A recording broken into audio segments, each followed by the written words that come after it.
Florida feels the wrath of Hurricane Helene, residents have been warned of what officials call unsurvivable conditions. Belgium's royal family welcomes Pope Francis in Brussels, the second leg of his Euro trip. And Sony shows off its most powerful console so far, the PlayStation 5 Pro, at this year's Tokyo Game Show.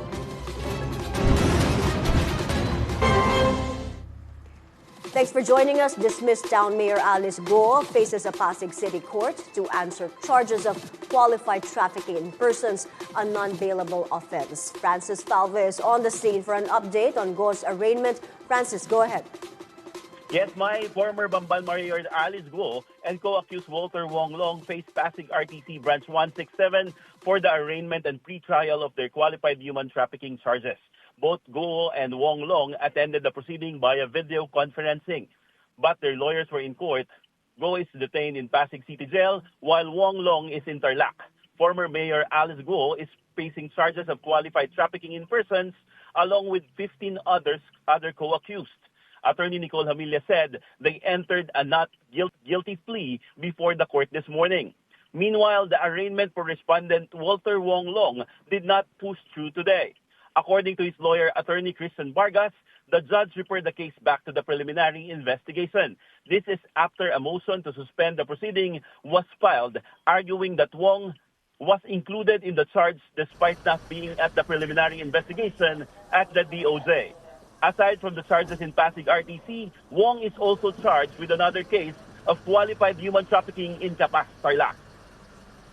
Hindi mo siya kasama na sa preliminary investigation sa DOJ ay sinama siya sa kaso. So nakakatakot to, nakakabahala tong ginawa ng DOJ na to.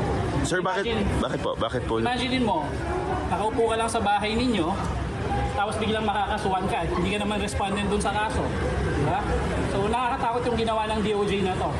So you're not a respondent in a case, pero pinailan ka ng information o kaso sa korte.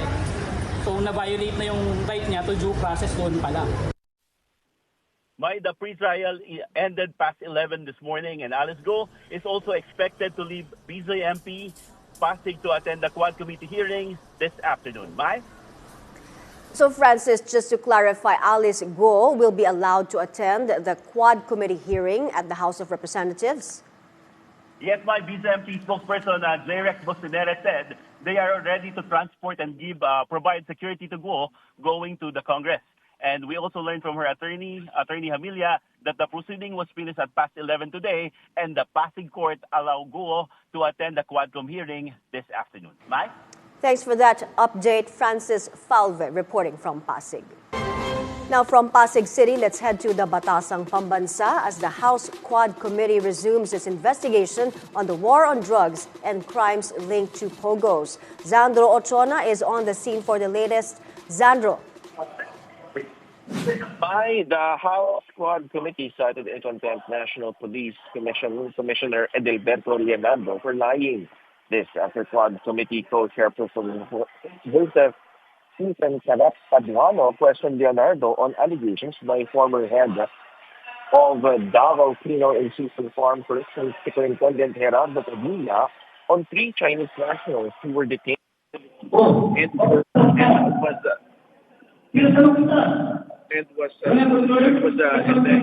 and was later killed. Padilla admitted to receiving orders not to meddle with the supposed operation from the former police officer, Police Lieutenant Colonel Ruina Garma. Meanwhile, Garma was squeezed by Paduano on a supposed meeting in a DPWH office in Davao on August 2016. Paduano insisted that former President Rodrigo Duterte, Senator Bongo, and Senator Ronald Bato de la Rosa were also present in that meeting, and that the meeting was supposedly to be about the Davao template, and 3 days after the killings on the jail started. But Garma and Leonardo insisted this is a courtesy call by PNPA Class 96. Right now, lawmakers continue with their question on Garma. Mai?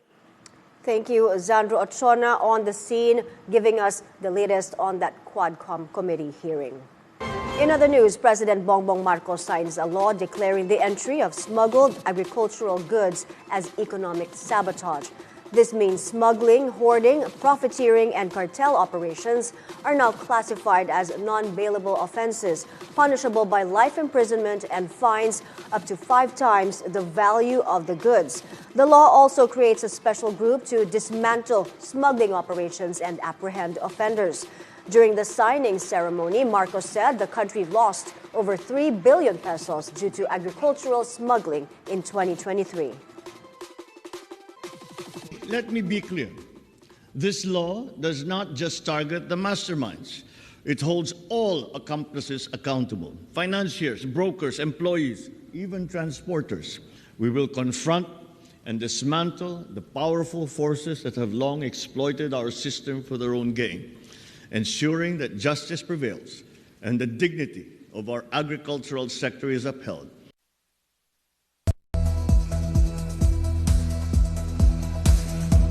An extremely dangerous storm makes landfall in Florida, with officials warning of what they call unsurvivable conditions.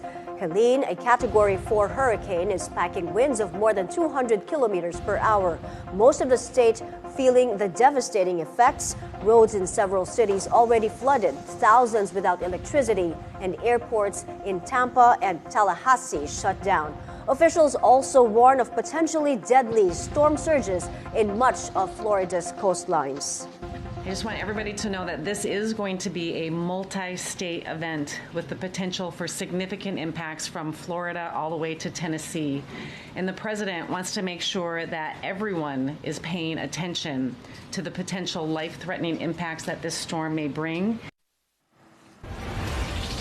Belgium rolls out the red carpet for Pope Francis as he arrived in Brussels after a day-long visit to Luxembourg.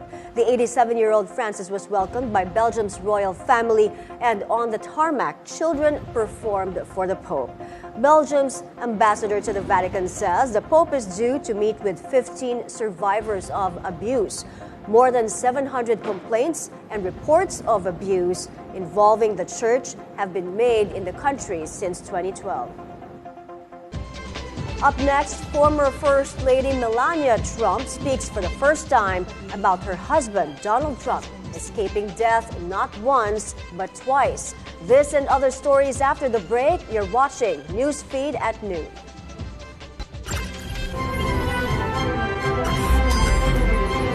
OpenAI has launched a new series of bots built to answer really tough questions. The AI models are designed to spend more time processing problems before spitting out an answer. First reported by Reuters, the new products are capable of reasoning through complex tasks. OpenAI says that makes them better able to solve challenging problems in science, coding and math. Known within the firm as Strawberry, they've officially been branded as O1 and O1 Mini. The O1 version will be available in ChatGPT from Thursday. In a blog post, the firm said the new model scored 83% on the qualifying exam for the International Mathematics Olympiad. That compares with just 13% for a previous model. The new bot also exceeded human PhD level accuracy on some scientific tests. An OpenAI researcher said the system was built on so-called chain of thought reasoning, which breaks complex problems down into small steps. The models have refined their abilities through training and learning from their mistakes.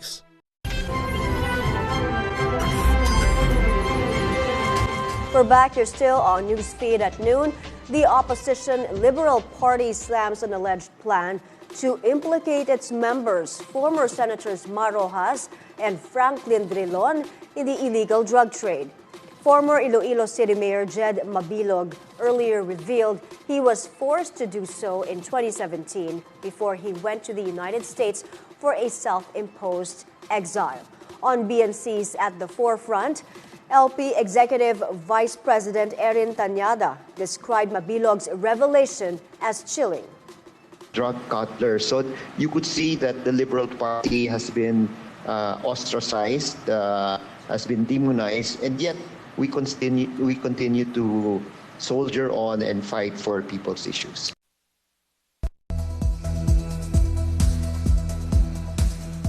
Former First Lady Melania Trump gives a rare interview, speaking up for the first time about the assassination attempts on her husband.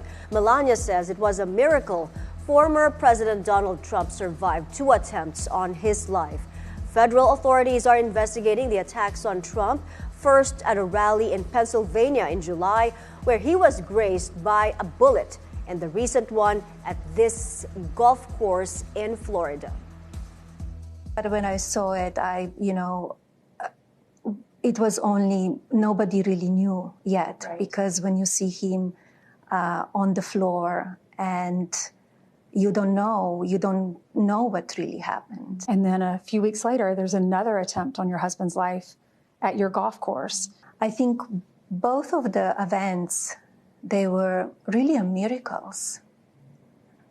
If you really think about it, the July 13 was a miracle, like that much, and he could not be with us.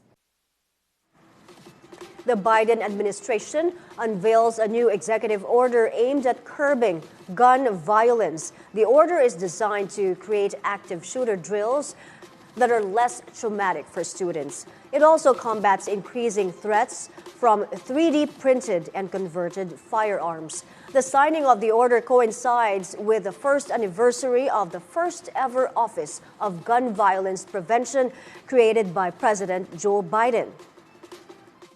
There's so much more we have to do. I think it's time to reinstate the assault weapons ban and high-capacity magazines. And I've been fighting for this. I'm going to continue after I leave this office. End immunity for the gun industry. End it, end it, end it. The order is an election year move that builds Biden's legacy. It also gives Vice President and Democratic presidential nominee Kamala Harris a fresh opportunity to highlight her stand on the contentious issue in the campaign trail. And it is a false choice to suggest you are either in favor of the Second Amendment or you want to take everyone's guns away. I am in favor of the Second Amendment, and I believe we need to reinstate the assault weapons ban.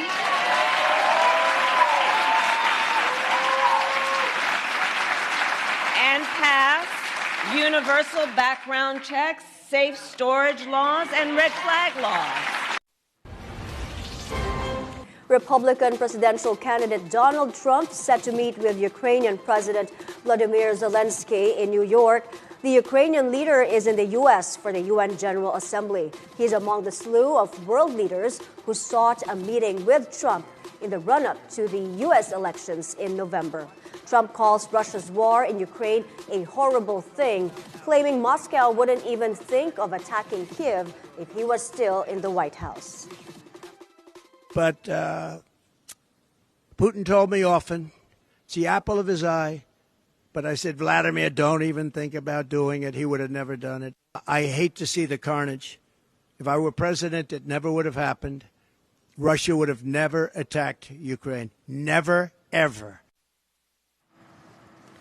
As for Trump's Democratic rival, Vice President Kamala Harris already met with the Ukrainian leader at the White House. She vows continued support for Kyiv if she wins the presidential race in November.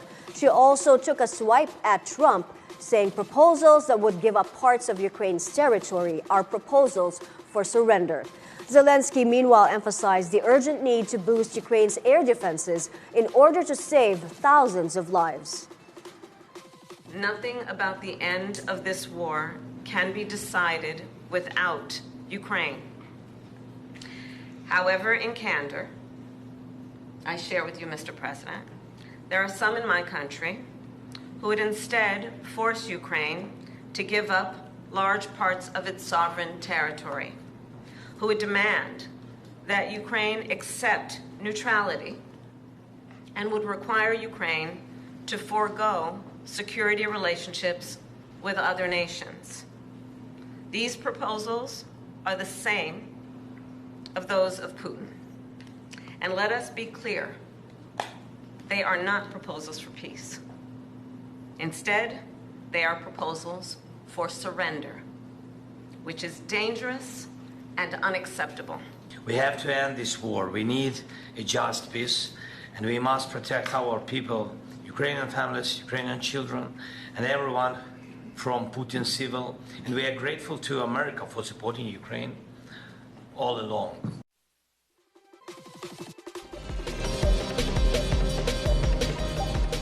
Philippine banks remain optimistic about growth through 2025, with more expecting improvements in loan quality. That's according to the central bank's latest banking sector outlook survey. Nearly 2/3 of respondent lenders expect a stable banking system. Around 70% of banks forecast double-digit asset growth, driven mostly by thrift and digital banks.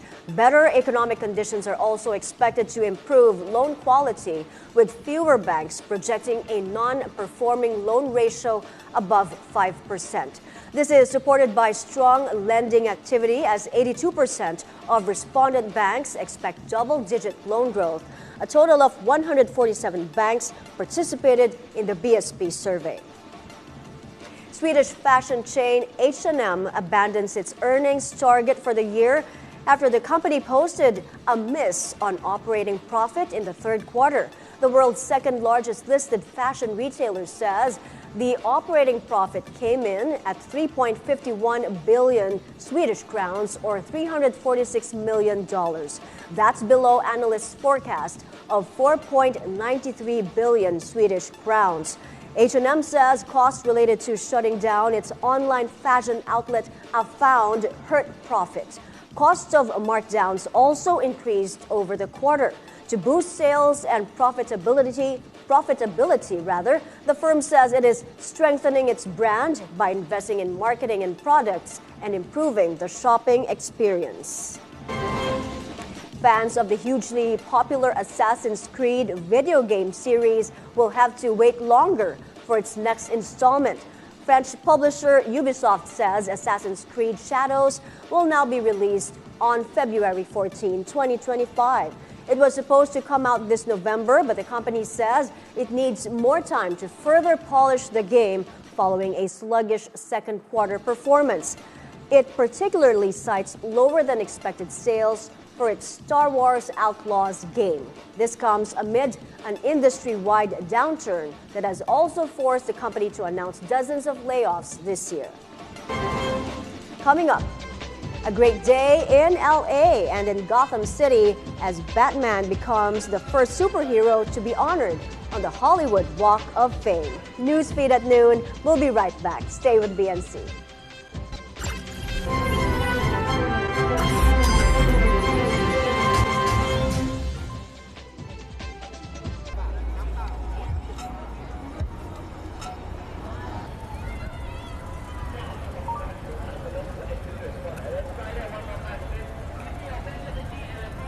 That they make it very interactive, so it's not just something you can take pictures of, but can also interact with like the installation, so that makes it extra fun.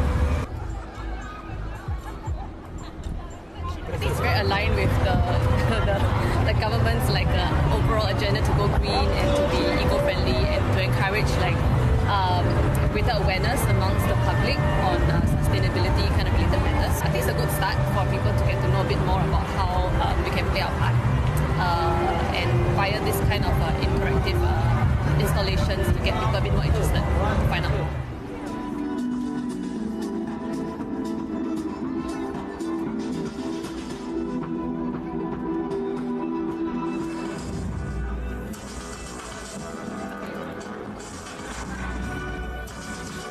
Whether you have eyelight, I think the sustainable activity and movement is very important.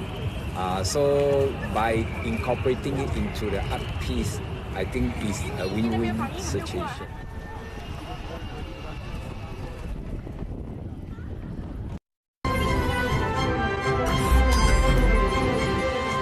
We're back. You're still on Newsfeed at noon. Excitement in Hong Kong following the arrival of two giant pandas from China.